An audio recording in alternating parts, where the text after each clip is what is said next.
it was definitely the best of the episodes so far.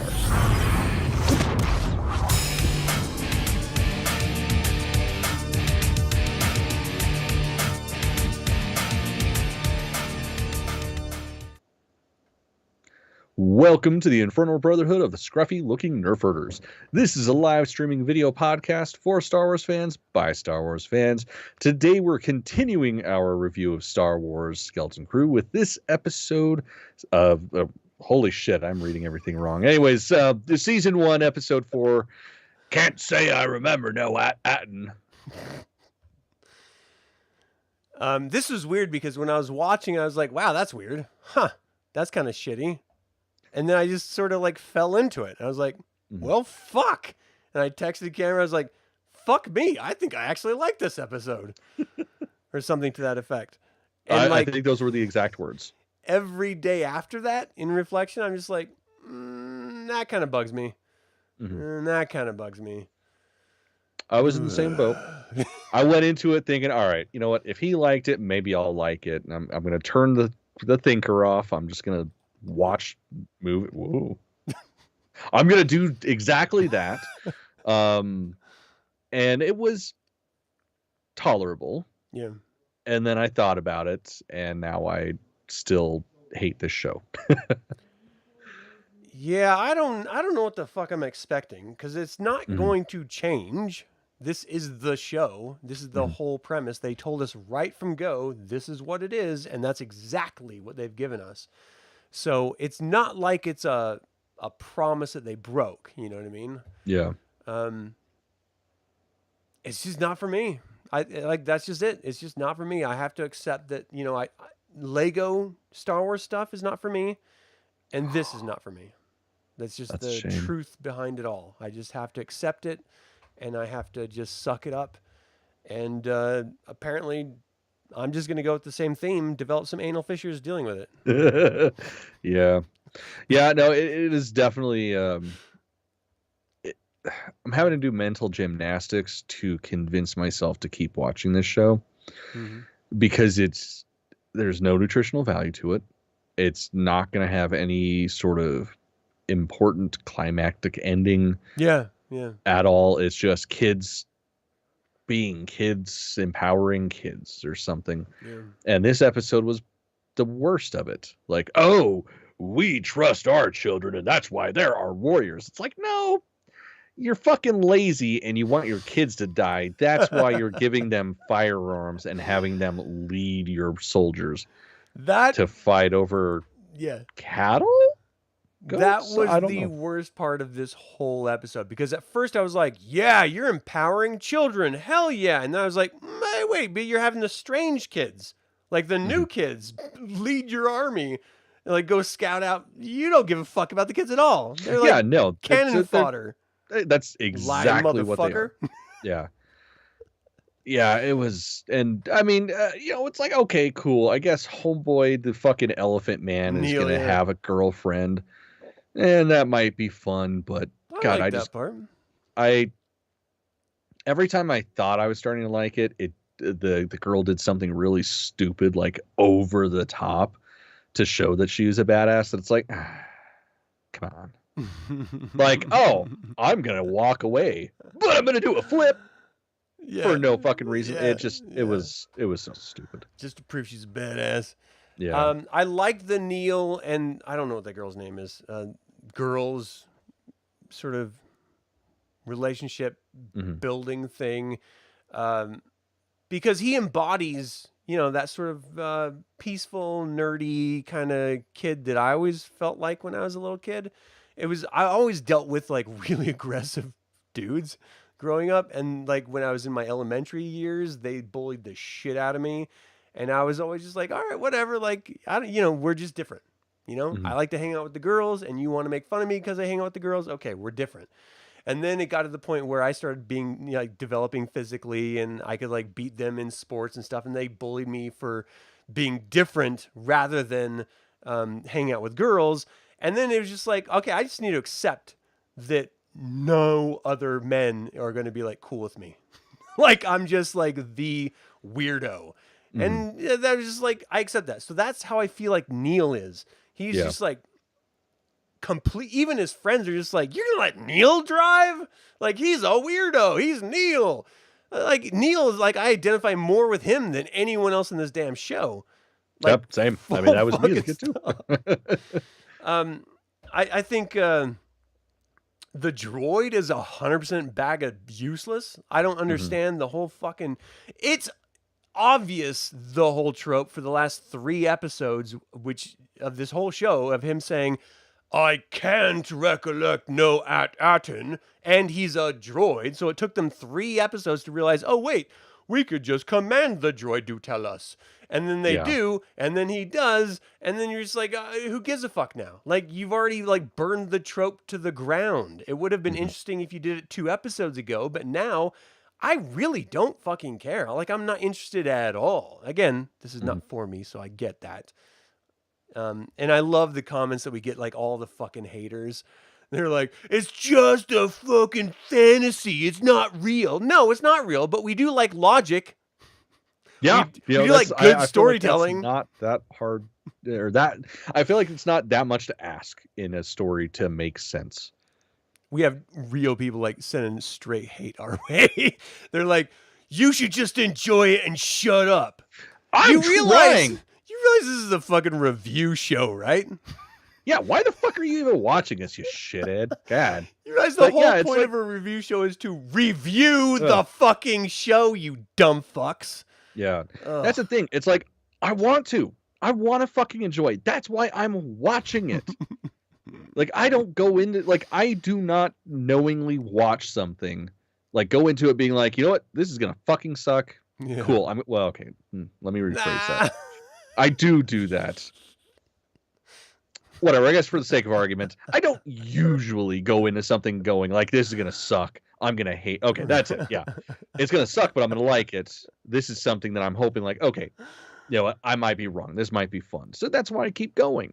Yeah. I want them to prove me wrong. I want a good story. And I feel like it's so stupid to be like, oh, well, it's a kid's show. That's why there's no logic. No, that's a cop-out. Like, you don't know how to write or make a proper story, so you're selling it to children. It's like, that's fucking stupid. I mean, fuck, I was reading more intelligent shit than this as a fucking kid. I was watching more intelligent shit than this as a kid. Yeah. So to dumb it down for children, like the proper Star Wars age of 11, 12, 13, like, no. Fuck you. Yeah. It's, I think it's a little bit more frustrating just because this is the most Star Wars feeling episode that I feel like has been out yet. Everything else felt like derivative of something else. This felt like it was like, oh, there's actually Star Wars elements and there's actually a Star Wars vibe. And I really do like the idea that they go to another planet and it's like a clone, like all these worlds that they realized were set up by the Old Republic were like clone worlds of each other for some insane reason. And like, they go to one and it's like exactly like their own. I mean, I can't even name the number of sci-fi films that have this same similar type of premise. Like Silo on Apple TV right now is this exact same fucking premise. So it's not new. Yeah. It's a great sci-fi trope that, you know, the mystery of why was it created? What are they hiding? What's going on? The problem is they don't lean into the mystery as much as they lean into shenanigans that don't make sense. Yeah. And that's the frustrating part for me, is that you're talking down to me as an audience viewer so that it can be for kids because you don't understand how to tell a story. And then you ignore the interesting part of it in order to have jokey jokes and like, hey, look, little member berries and like Easter eggs. And instead of telling a good story, you're trying to show us things to flash on the screen to make us feel a certain way. And that is the telltale sign of lazy storytelling. Yeah. I mean, it's the Willow TV series all over again. Yeah. Sorry, I didn't mean to bring that up, but I mean, that's what it is. When the droid went first-person mode and was about to kill the kids, you're like, yes, this could be a good show. You knew that was going to stop. That was the worst part about it, too, because it was so video gamey that just the act of it took me out of the show. I was like, wait, what? The same. Ugh. Like I've only ever seen that work once in a movie, and the movie was so bad that it was okay. And that was Doom, when it fucking whoever the fuck was the leader, The Rock or some shit, goes in berserker mode. Like, it was already such a bad movie that I was like, oh, okay, I accept this. So it was fine. But yeah, it was just that was a weird decision. And at the end, for the fucking guy, I don't even remember the fuck his name. It makes sense in Doom, though. That was the whole game. Yeah, exactly. It's like, oh, we're gonna show you Doom. Yeah. But Jod, or whatever the fuck his name is. Chode. There we go. When he's like, ooh, arc switch. It's like, fuck, come on. It's like you couldn't do that before when you knew the droid was going, like, getting ready to kill everybody. See, I didn't mind his version of shutting him down and stuff. I didn't mind the setup that him and the droid end up being like friends, because that was coming, and you saw them sort of face off against this whole supposedly scary crew. They're like cattle thieves, ostensibly. There just wasn't, again, just like last episode review, there's no stakes to this. Like, even when they're in ultimate dire, like, they're not in the right place, and there's clearly a conflict going on, there's like a war, and they're kids, and they're forced to be soldiers, and they're put on the front line, nothing happens. Yeah. Except for the ghost, which is the most exciting moment. That one I could prove was not a ghost. That was Tootie telling me, where the fuck are you? My dog just headbutt a... What is that, a 10-pound kettlebell? You're barricaded in. Yeah. The door doesn't close all the way or lock, so I have to throw a weight in front of it. Yeah. Keep those dogs out. I'm a professional. I need my isolation. Yeah, dude. I don't know, man. I don't even know what to say about this. I like the fact that they're on this mysterious planet that's the same as theirs but different.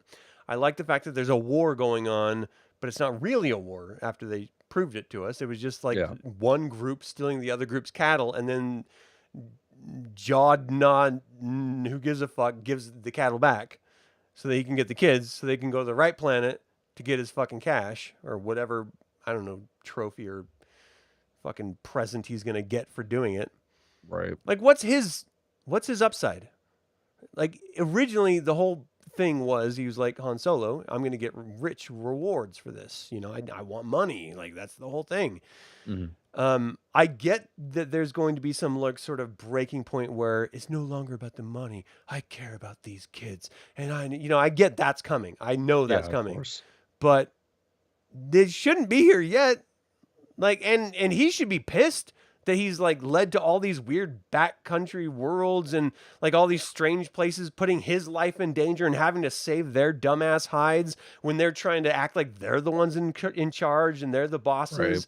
Like, he should be getting pissed and frustrated. Instead, he's getting like more Mr. Belvedere.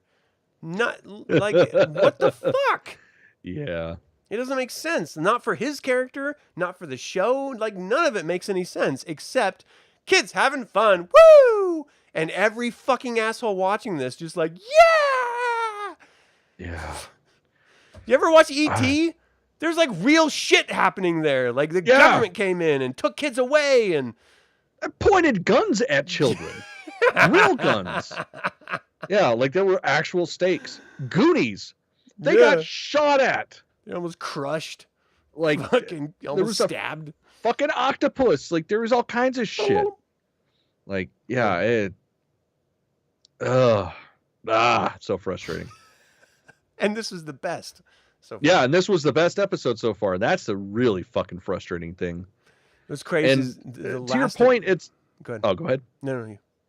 So, to your point, you're talking about this feeling more Star Wars-y than the other ones. It's like, it did to me, but it felt like the new trilogy Star Wars. So it's like not even really Star Wars, but it's Star Wars adjacent. And Chris, we're not fucking talking about the edited version. God damn it. They had actual guns. Fuck. I think we're going to have to hunt Chris down and murder him. I guess. Only rational reaction. I guess. Freaking or turd. force him to watch an unedited version of E.T. Apparently, make him read the fucking book. There's a Because book. that's torture. Yeah, They made it. Or a book? No. Well, I mean, there was a novelization of it, but there's a sequel. E.T. I think it's E.T. and the Green Planet. It is unreadable. No, I'm gonna fucking I'm gonna Clockwork Orange's ass. Yeah. Have him in the chair, flipping the page. We're not gonna murder you, Chris. Jesus Christ. I'm just gonna torture you.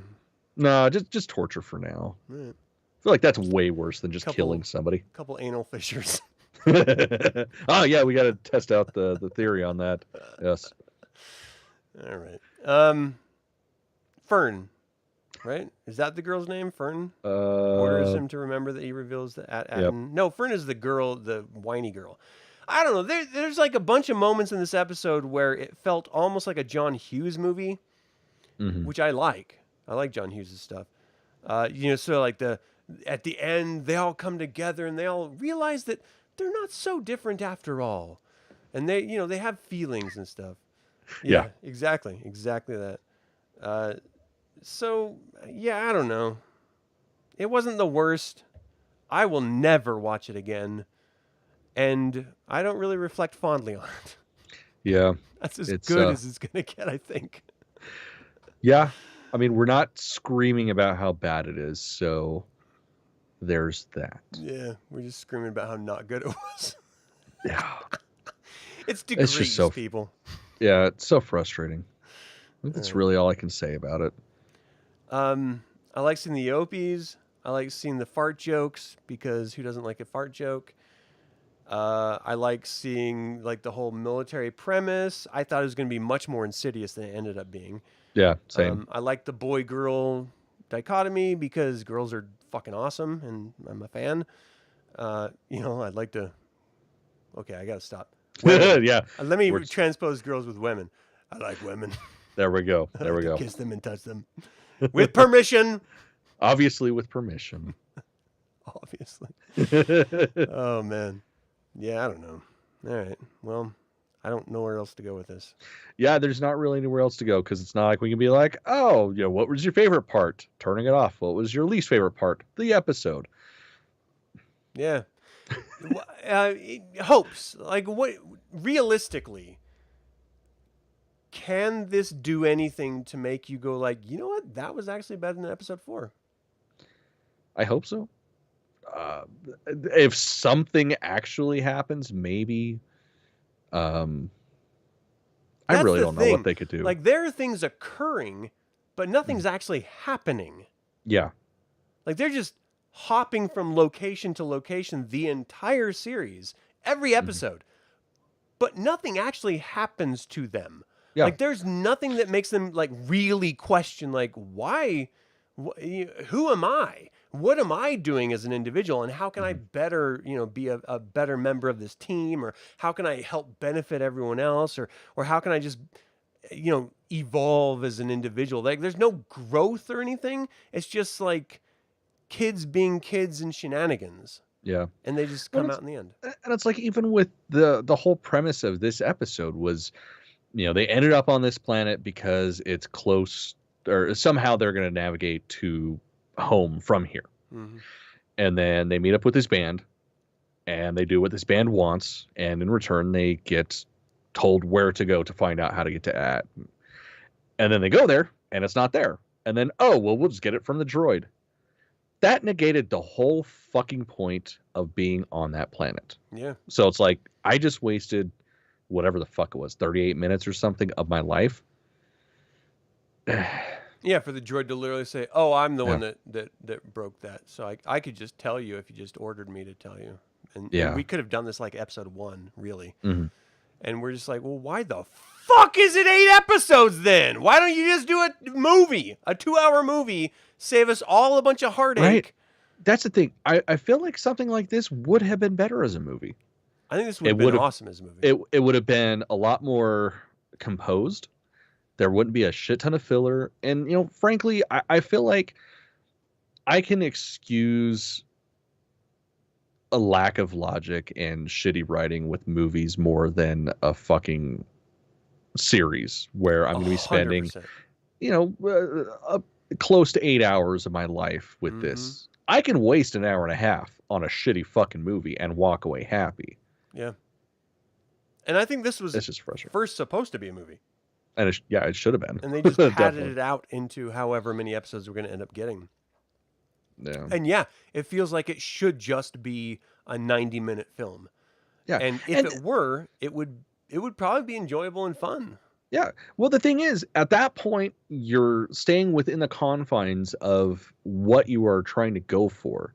Because that's all this is a nostalgia piece based on, the Amblin era of the 80s and 90s. And they didn't have television shows. They had movies. Why not just stick with that model that you're ripping off anyways? Yeah. Because you're not hiding it. You're leading with it. You're like, no, this is literally what we're trying to do. So yeah. And then they're not doing it because they're putting it in a series form. And they're leaning on like the directors of each episode as if that's going to make up for shit writing. And like, Dude, they're just directing with shit writing. That's the thing. Like, directors on a series are babysitters. That's it. They have no real power unless they are the showrunners as well. So, like, yeah, at first when I saw the episode list, it was like, oh, cool. Bryce Dallas Howard's going to come back. Like, she's fucking great. And then it's like, well, she's great, but she's not going to get free reign. So why should I be excited? I mean, she's just literally directing what's written. And so like, you do have directors that sort of spin it into their own narrative, The Shining.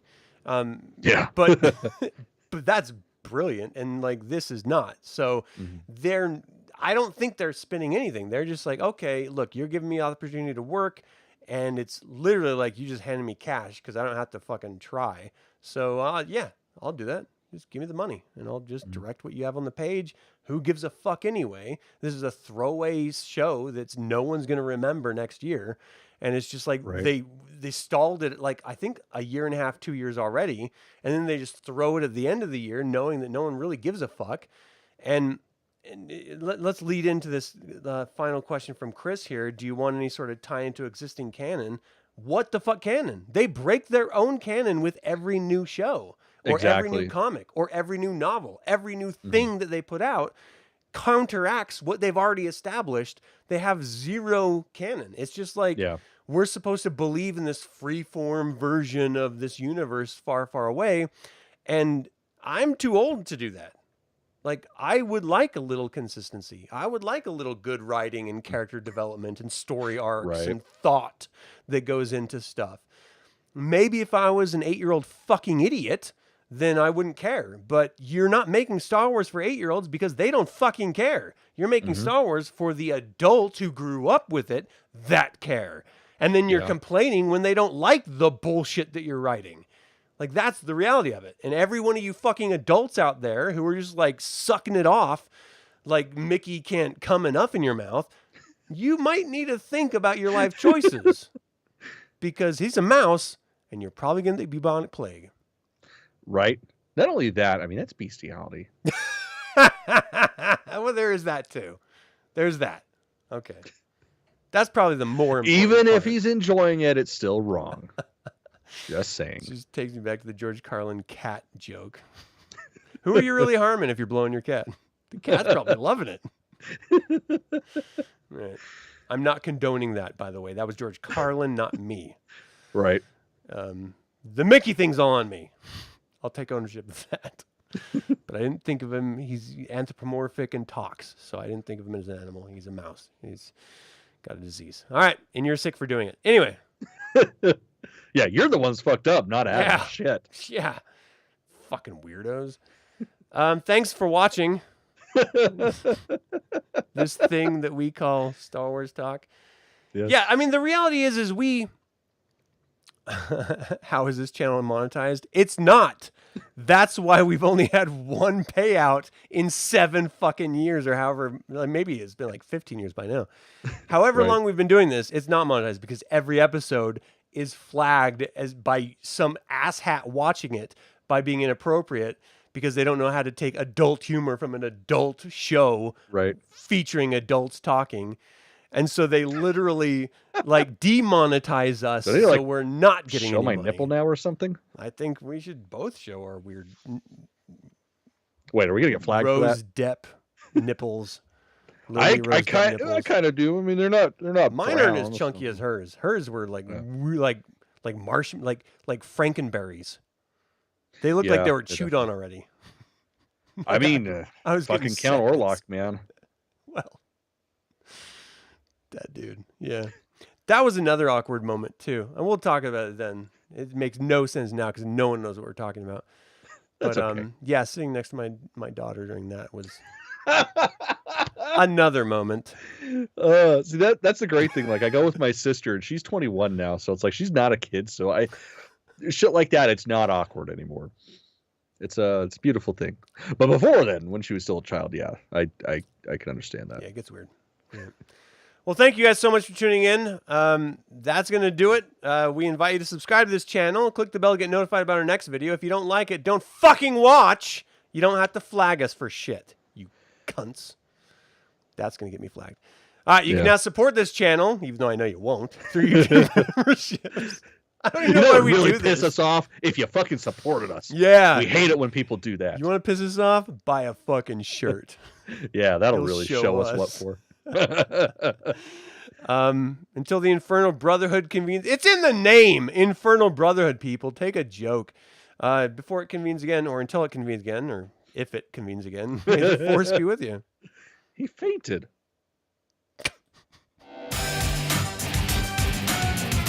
It's just so stupid.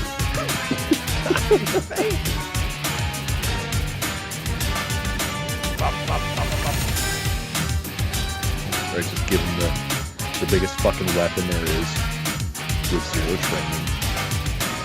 Makes perfect sense. He's the most heroic